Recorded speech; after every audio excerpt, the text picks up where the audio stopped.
नमस्कार, जय हिंद। जो अभी हमारे शहीद हुए हैं उनको नमन करते हुए मैं अपने इस लेक्चर की शुरुआत करती हूँ। ये आखिरी लेक्चर होगा जो नेशनलिज्म इन इंडिया उसका आखिरी पार्ट है। तो हम देखने वाले हैं कि लिमिट्स ऑफ सिविल डिसोबीडियंस। हम लोग देख चुके हैं अब तक कि किस प्रकार से जो सिविल डिसोबीडियंस था उसमें अलग अलग लोगों ने तबके के लोगों ने हिस्सा लिया था। हम लोगों ने HSRA Hindustan socialist Republican association का भारत के आज़ादी में किस प्रकार से योगदान था, उसके जो कुछ हमारे क्रांतिकारी युवा क्रांतिकारी थे उनके बारे में हमने देखा था। अब हम लोग देखने वाले हैं लिमिट्स ऑफ सिविल डिसोबीडियंस। आप लोग प्लीज़ अपनी किताब में से भी चैप्टर को पढ़ते जाएं और जो नोट्स हैं वो तो आप लोग वीडियोज़ में देख ही रहे होंगे। तो लिमिट्स ऑफ सिविल डिसोबीडियंस में देखते हैं हम लोग। देखो, कुछ ऐसे तबके थे भारत में, कुछ ऐसे ग्रुप ऑफ पीपल थे जो अपने आप को जो आंदोलन थे या जो सत्याग्रह थे उनसे कनेक्टेड नहीं देख पा रहे थे। तो उनमें सबसे पहली कैटेगरी हम देखते हैं द अनटचेबल्स। ठीक है, अभी अनटचेबल्स कौन है? ठीक है, तुम लोगों को याद होगा कि किस प्रकार से देखो जो लोग मैला ढोते हैं, यानी पहले क्या होता था कि जो गंदगी साफ़ करने वाले होते थे, है ना, शूद्र जिनको कहा जाता था। ठीक है, तो उन लोगों को बहुत यानी अच्छी निगाह से नहीं देखा जाता था, क्योंकि वो लोग गंदगी साफ़ करते थे तो उनको टच नहीं करना है, या उनके परिवार में जो भी लोग हैं उनके परिवार में अगर कोई बच्चा भी पैदा हो रहा है वो भले कितना भी टैलेंटेड हो उसको यानी हीन दृष्टि से देखना, है ना। तो ऐसे तबके के जो लोग थे, ठीक है, दे कॉल्ड देमसेल्व्स दलित्स और ऑप्रेस्ड। वो लोग अपने आप को दलित कहा करते थे। तो Congress had ignored Dalits for a long time. ठीक है, देखो किसी एक तबके को इग्नोर क्यों करा है कांग्रेस ने? क्योंकि किसी दूसरे तबके को सेटिस्फाई करना है। ठीक है ना। हिंदूज की तरफ देखने लगेंगे तो मुस्लिम्स नाराज़ हो जाएंगे, इंडस्ट्रियलिस्ट्स की तरफ देखने लगेंगे तो वर्कर्स नाराज़ हो जाएंगे, है ना। तो उसी तरीके से why Congress had ignored Dalits? Because high caste Hindus would not support. क्योंकि देखो अनटचेबिलिटी किस वजह से थी? जो हाई कास्ट हिंदूज थे, हाई कास्ट का क्या मतलब है यहाँ पे कि ऐसे हिंदूज जो यानी ऐसे हिंदूज जो कि ऑर्थोडॉक्स थे, ऑर्थोडॉक्स मतलब कट्टर, यानी हम भैया हम तो ब्राह्मण फैमिली में जन्म लिया है हमने, तो हम ब्राह्मण हैं। और जो जिन लोगों ने ऐसी फैमिलीज़ में जन्म लिया है, जो दलित फैमिली से जन्म लिया है, वो लोग यानी दलित हैं, वो अनटचेबल है ना। तो ये हाई कास्ट ऑर्थोडॉक्स जो हिंदूज थे ना, ठीक है, ये बड़ी संख्या में थे। तो अगर दलित्स को कांग्रेस देखेगी तो फिर हाई कास्ट हिंदूज जो है वो नाराज़ हो जाएंगे। और हाई कास्ट हिंदूज ऑब्वियसली शायद रिच रहे होंगे तो उनसे यानी एक उनका सपोर्ट लूज़ होगा। ठीक है, but Gandhi ji said if untouchability is not removed we would not get swaraj even after hundreds of years. तो गांधी जी का क्या मानना था? ना सिर्फ गांधी जी का, ऐसे बहुत सारे लीडर्स थे। हम बाबा साहब अम्बेडकर जी की बात करेंगे, ऑब्वियसली सभी जानते हैं उनको। तो गांधी जी ने क्या कहा था कि अगर अनटचेबिलिटी को हमने रिमूव नहीं किया, ये हिंदू धर्म में कभी भी अनटचेबिलिटी की बात नहीं थी, ये हम इंसानों ने ही बनाया है। ठीक है, कि जो लोग ये काम करते हैं उनको अनटचेबल बना दो। ठीक है, तो उन्होंने कहा था कि अगर हम लोग अनटचेबिलिटी को रिमूव नहीं करेंगे तो हम स्वराज कभी भी प्राप्त नहीं कर पाएंगे, क्योंकि हमारे ही देश में डिवीज़न रहेगा तो हम कैसे आज़ादी पा सकेंगे? अगर अंग्रेज़ चले भी जाएंगे हमारे देश से तो भी हमारे देश में डिवीज़न यदि रहेगा तो वो किस प्रकार वो आज़ादी का कोई मतलब रहेगा क्या? वो स्वराज रहेगा क्या? हम 100 साल तक भी आज़ाद नहीं हो पाएंगे अगर अनटचेबिलिटी को नहीं हटाया।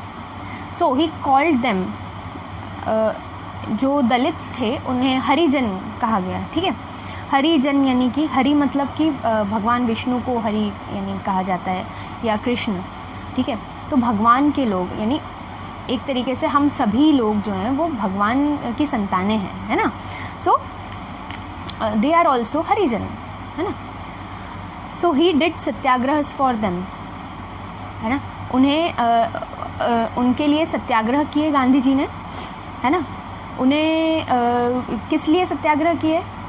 कि जो हरिजन हैं या जो दलित हैं उन्हें भी मंदिरों में एंट्री दी जाए। उस वक्त क्या होता था, बहुत तरह के डिस्क्रिमिनेशन होते थे, है ना, जो दलित्स थे या अनटचेबल्स थे, ठीक है, उन्हें मंदिरों में आने की इजाज़त नहीं थी, ठीक है। कई गाँव में तो ये तक था कि अगर वो लोग कहीं से गुज़र रहे हैं तो उनकी जो छाया है ना, उनकी जो छाँव है वो भी टच नहीं होनी चाहिए। इतना ज़्यादा अनटचेबिलिटी प्रैक्टिस की जाती थी, ठीक है। अगर वो कुएं पे पानी लेने जाते थे, ठीक है, तो उन्हें कुआं पूरा धो कर जाना पड़ता था, क्योंकि फिर जो दूसरे ब्राह्मण फैमिलीज़ आएंगी वो जो है पानी ले सकें।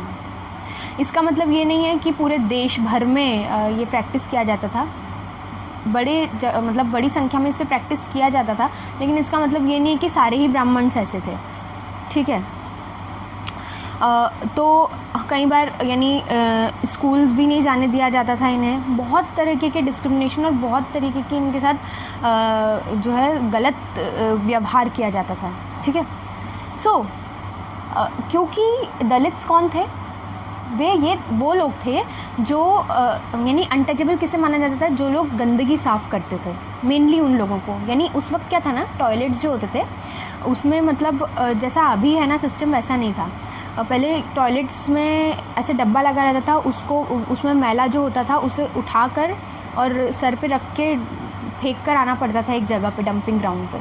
तो ये जो है एक पर्टिकुलर कम्युनिटी, यानी जो दलित्स जिनको कहा जाता था, ठीक है, वो लोग ये काम करते थे। तो वो ये एक ऑब्वियसली ये एक गंदा काम है ना, लेकिन वो लोग कर रहे हैं ये बहुत, यानी वो लोग इनफैक्ट पूजनीय हुए क्योंकि वो ये गंदा काम कर रहे हैं, ठीक है। तो इस वजह से उनको टच ना करने की जो ये प्रथा चल पड़ी थी, ठीक है। इस चीज़ को तोड़ने के लिए, ठीक है, कि भाई एक पर्टिकुलर कम्युनिटी ही टॉयलेट साफ़ करेगी, इस प्रथा को तोड़ने के लिए गांधी जी ने ही started to clean the toilets. उन्होंने बहुत शुरुआत से ही एक ये प्रैक्टिस रखी कि हम जो है टॉयलेट्स को क्लीन करेंगे खुद, चाहे वो ब्राह्मण हो, चाहे हिंदू हो, चाहे मुस्लिम हो, चाहे कोई भी हो। एक इंसान जो तुम्हारा जो दलित जो साफ़ कर रहा है वो भी एक इंसान है, ठीक है। तो तुम क्यों नहीं कर सकते हो? क्या तुम अपनी टॉयलेट नहीं साफ़ कर सकते हो क्या? ठीक है। तो he clean the toilets to give the message that no work is lesser than any other work, ठीक है।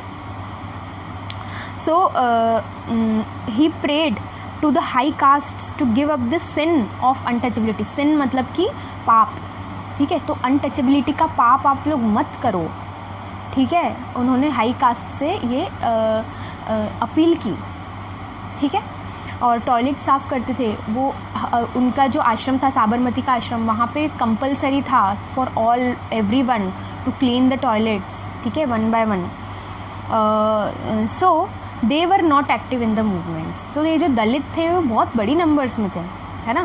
सो दे वर नॉट एक्टिव। तो ये एक लिमिटेशन हुई ना, क्योंकि आप यूनाइटेड नहीं है फिर इंडिया, भाई हर एक तबका जब तक नहीं आएगा तब तक कैसे यूनाइटेड होंगे, बराबर है। उसके बाद देखो सेकंड कैटेगरी थी द दलित लीडर्स। अब ये जो लोग थे, ठीक है, जो दलित्स हैं, है ना, इनके लीडर्स थे बहुत सारे, ठीक है। उनमें सबसे मेन लीडर तुम सभी को पता है डॉक्टर बाबा साहेब अम्बेडकर, ठीक है। अब देखो जो दलित लीडर्स थे उनकी दे हैड डिमांड्स, उनकी बहुत दो तीन डिमांड्स थी, ठीक है, जिनमें से एक तो तुमको पता है लेकिन दूसरा मैं बताऊंगी तुमको। So what demands they had, है ना, क्योंकि एक तबके, देखो दलित्स आर ऑल्सो हिंदूज। आपने हिंदू जो एक हिंदू धर्म है उसमें एक डिवीज़न कर दिया। किस प्रकार से? एक ब्राह्मण या एक हाई कास्ट या जो अनटचेबल्स नहीं है और एक जो अनटचेबल्स हैं, ठीक है। तो ये डिवीज़न यानी ये एक हिंदुइज़्म के ऊपर धब्बा है ये एक, क्योंकि हिंदुइज़्म ने कभी भी अनटचेबिलिटी की बात करी नहीं है। जो हमारे शास्त्र हैं या पुराण हैं या जो हमारे ग्रंथ हैं उनमें कभी भी इस चीज़ यानी जो ब्राह्मण क्षत्रिय वैश्य शूद्र है, ये डिवीज़न कभी भी ऐसा नहीं था कि ब्राह्मण सबसे ऊपर हैं और क्षत्रिय उनसे नीचे या वैश्य उनसे नीचे और शूद्र सबसे नीचे और वो अनटचेबल, ये कहीं नहीं है, ठीक है। तो ये इंसानों ने खुद का बनाया हुआ है, तो ये हिंदुइज़्म के ऊपर एक बड़ा धब्बा है, ठीक है। तो दलित लीडर्स जो थे उनकी ये डिमांड थी कि पहली बात एजुकेशनल इंस्टीट्यूशंस में रिजर्व्ड सीट्स हों, ठीक है। यानी जो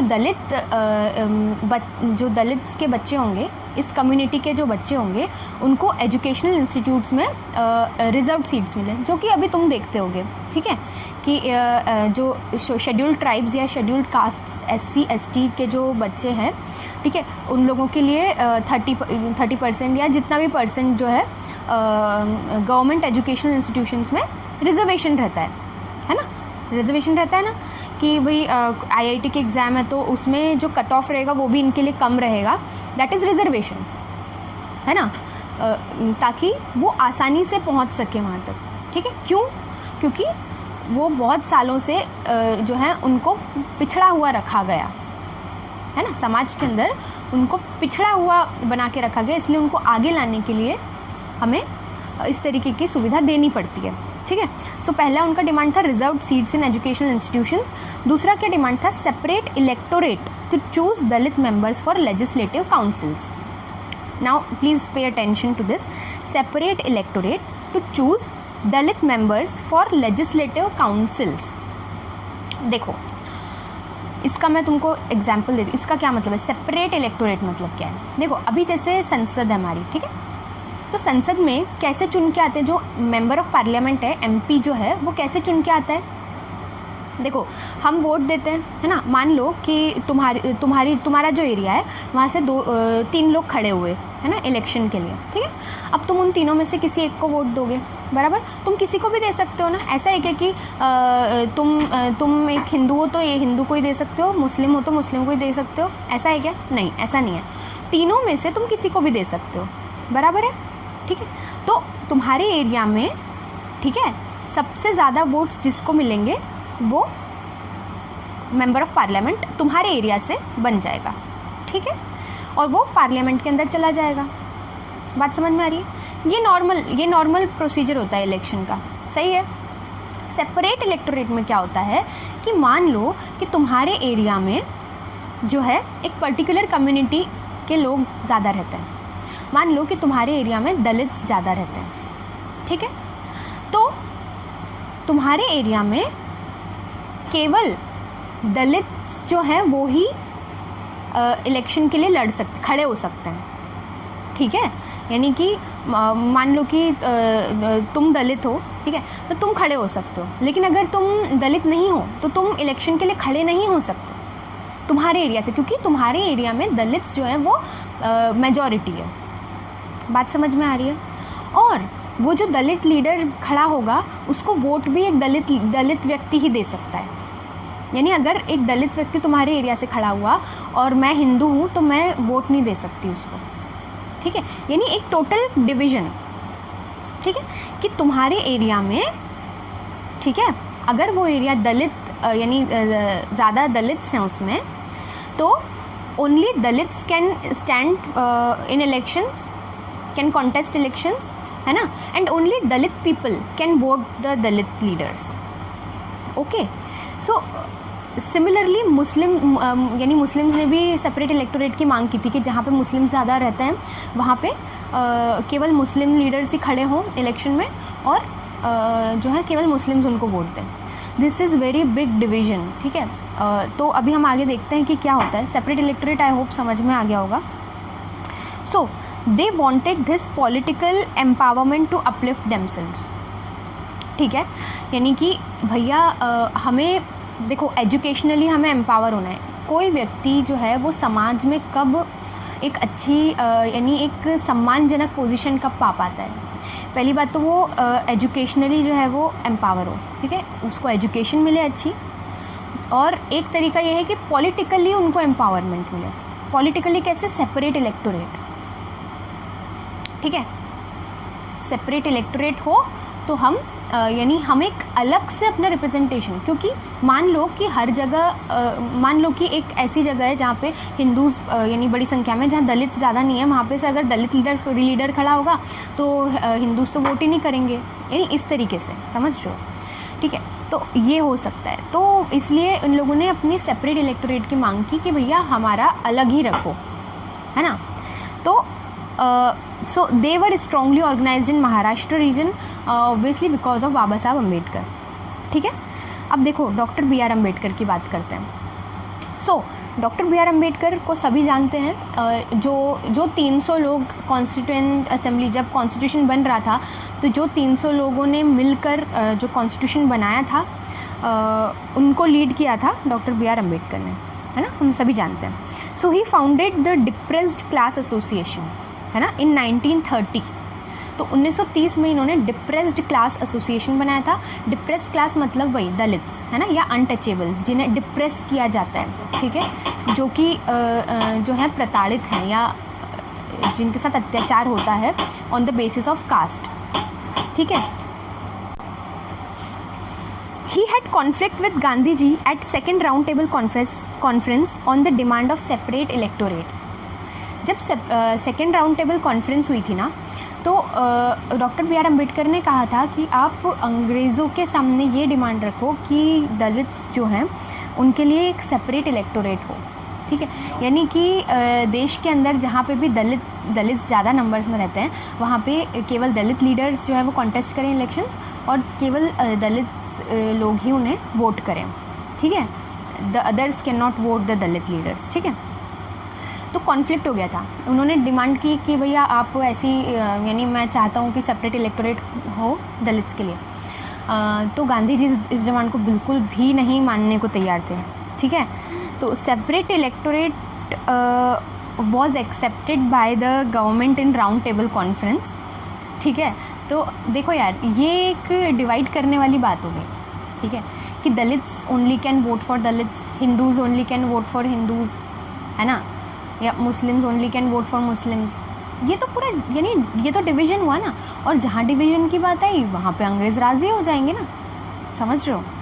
ठीक है, तो इन्होंने एक्सेप्ट कर ली थी गांधी जी की ये डिमांड, गांधी जी की नहीं, सॉरी, अम्बेडकर जी की ये डिमांड जो है एक्सेप्ट कर ली थी। हालांकि ये मत समझना कि Ambedkar ji wanted to divide, उनका कुछ और इंटेंशन है, समझ रहे हो, क्योंकि दलित इतने पिछड़े हुए हैं इस वक्त, इतने प्रताड़ित हैं, इतने डिप्रेस्ड हैं कि उनको रिप्रेजेंट कराने के लिए, उनको आगे बढ़ाने के लिए, ठीक है, रिजर्वेशन या सेपरेट इलेक्टोरेट जैसी चीज़ों की ज़रूरत है। ठीक है, तो इसीलिए उन्होंने ये डिमांड रखी है। लेकिन गांधी जी नहीं मान रहे हैं। ठीक है, क्योंकि उनके लिए ये डिवीज़न वाली बात हो गई, इसीलिए उन्होंने फास्ट करा, ये यानी फास्टेड एंड टू डेथ। ठीक है, सो उन्होंने अनशन पे बैठ गए गांधी जी, और ये बोलते हुए कि नहीं, मैं नहीं चाहूँगा कि ये डिमांड कभी पूरी हो। ठीक है, उनका ये मानना था। So he believed that separate electorate is division of society and it is harmful for the unity of the country, definitely. ठीक है, सो वो ये मानते थे कि इससे जो सोसाइटी है, जो समाज है, उसमें बहुत बड़ा एक डिवीज़न हो जाएगा और ये देश की एकता के लिए बिल्कुल भी अच्छा नहीं है। इसीलिए उन्होंने अनशन किया। और पूना पैक्ट हुआ 1932 में अंबेडकर जी और गांधी जी के बीच में। पूना पैक्ट यानी एक समझौता हो गया, चलो ठीक है गांधी जी, आप अनशन तोड़ो, ठीक है, मैं आपकी बात मान रहा हूँ, आप एक काम करो, आप रिजर्वेशन वाली मेरी डिमांड मानते हो ना, आप वो मान लो, सेपरेट इलेक्टोरेट वाली डिमांड में वापस लेता हूँ। ठीक है, so Ambedkar accepted Gandhiji's point. Depressed classes got that is SCs, scheduled castes, they got reserved seats in legislative and provincial councils, but voting was general and not separate. ठीक है, तो voting जो है वो general होगी। ठीक है, anyone can vote for कोई भी leader, ठीक है, and not separate। ठीक है, so separate नहीं होगी voting। सो ये था जो दलित लीडर्स की डिमांड्स थी। ठीक है, और Poona pact please remember 1932 Ambedkar ji और गांधी जी के बीच में हुआ था पूना पैक्ट। ठीक है, नाउ द मुस्लिम ऑर्गेनाइजेशंस। अब देखो एक और डिवीज़न वाली बात है ना, एक तो अनटचेबल्स एक डिवीज़न है, ठीक है, दूसरा मुस्लिम्स एक डिवीज़न है। तो मुस्लिम ऑर्गेनाइजेशंस आफ्टर नॉन कोऑपरेशन खिलाफत movement Muslims felt separated from Congress. यानी खिलाफत मूवमेंट से गांधी जी ने तो यही कोशिश की थी कि मुस्लिम्स और हिंदूज़ जो है वो मुस्लिम्स जो है वो साथ आएँ और जो है एक यूनाइटेड मूवमेंट को फील करें। ठीक है, और उसमें पार्टिसिपेट करें, ठीक है। But after 1920s Congress was associating with Hindu religious nationalist groups like Hindu Mahasabha, ठीक है। तो अब भाई हिंदू महासभा जो है ये एक नेशनलिस्ट ग्रुप था, है ना, रिलीजियस नेशनलिस्ट ग्रुप है, ठीक है। यानी कि ऑब्वियसली हिंदुस्तान में हिंदूज़ की संख्या जो है वो 80% है, ठीक है, तब भी थी। सो हिंदू महासभा एक ग्रुप है, ठीक है। तो कांग्रेस जो है वो एसोसिएटेड है उससे, ठीक है, जुड़ी हुई है। तो इस वजह से भी जो है जो मुस्लिम्स थे वो अपने आप को जुड़ा हुआ महसूस नहीं कर रहे थे, ठीक है। So there were Hindu Muslim riots, therefore distance between the two communities increased instead of decreasing, ठीक है। तो जो दोनों कम्युनिटीज़ के बीच का एक खाई थी वो बढ़ती जा रही थी, क्योंकि जो हिंदू मुस्लिम के बीच में एक दंगे भी भड़कते जा रहे थे तरह तरह की बातों पर, ठीक है। तो इस वजह से जो है मुस्लिम्स अपने आप को डिसएसोसिएटेड देखने लगे, ठीक है।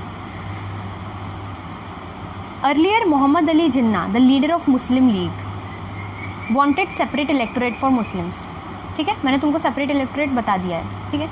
तो जो मोहम्मद अली जिन्ना है वो चाह रहा है कि जो पंजाब वाला एरिया है, जो अभी पाकिस्तान है ना, वो भी पंजाब कहलाता था। तो वहाँ पे जो मुस्लिम बहुल, यानी बहुल मतलब मेजॉरिटी में है, तो वहाँ पे मुस्लिम मेजॉरिटी में है। फिर बांग्लादेश वाला जो एरिया था, क्योंकि बांग्लादेश भी अपनी कंट्री में था पहले, जो बांग्लादेश वाला एरिया था वो भी मुस्लिम मेजॉरिटी था, ठीक है। ऐसे जितने भी मुस्लिम मेजॉरिटीज़ एरियाज़ हैं वहाँ पे सेपरेट इलेक्टोरेट जो है वो मुस्लिम्स के लिए बनाया जाए। यानी वहाँ पे यानी जब भी हम आज़ाद होंगे तो भैया इन एरियाज़ में केवल मुस्लिम्स ही इलेक्शन में लड़ेंगे और केवल मुस्लिम्स ही मुस्लिम्स को वोट करेंगे, ऐसा उनको चाहिए था, ठीक है। लेकिन डेफिनेटली कांग्रेस, क्योंकि गांधी जी जो है वो कांग्रेस की आत्मा थे, तो गांधी जी तो कभी चाहेंगे ही नहीं सेपरेट इलेक्टोरेट, और कांग्रेस भी नहीं चाहेगी। So but in 1927 he gave up the demand, है ना, उसने मांगे छोड़ दी। उसने कहा कि ठीक है सेपरेट इलेक्टोरेट मैं नहीं चाहता, और उसने दूसरी डिमांड्स रखी। ही डिमांडेड, पहला, रिजर्व्ड सीट्स इन सेंट्रल और लेजिस्लेटिव असेंबली। तुम सीट्स तो दे सकते हो कि भैया देखो अगर 100 सीटें हैं संसद के अंदर, तो उसमें से 10 जो है वो मुस्लिम लीडर्स की ही रहेंगी।